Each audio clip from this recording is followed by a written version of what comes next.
Uscirà una nuova ordinanza, lo sappiamo già, perché la Regione Veneto e tutte le regioni del bacino padano sono state multate dall'Unione Europea per la qualità dell'aria, e quindi, come abbiamo già fatto negli ultimi anni, sarà un'ordinanza comune che prevederà anche delle domeniche ecologiche che ci sono imposte dall'Unione Europea, quindi dovremo prevederle e stiamo capendo come declinarle. Sono pronti a muoversi insieme i comuni capoluogo del Veneto in vista dell'autunno, la stagione più critica sul fronte dell'inquinamento e dello smog. Lo hanno annunciato in mattinata a Casugane i rispettivi assessori all'ambiente, oltre a Treviso anche Padova, Verona, Vicenza e Belluno. Ogni soluzione sarà quindi condivisa, compresa l'ancora ipotetica stretta sui diesel Euro 4.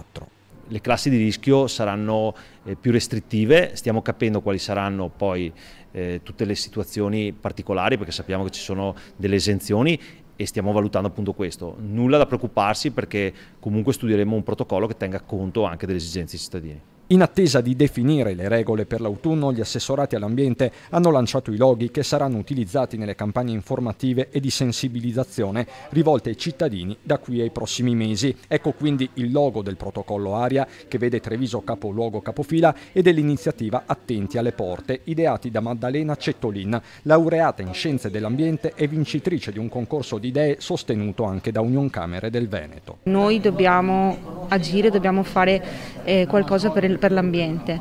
Infatti è il profilo umano che soffia, in un caso chiude la porta, che è appunto il logo Attenti alle porte, nel protocollo aria invece soffia l'aria pulita attorno alla Regione Veneto.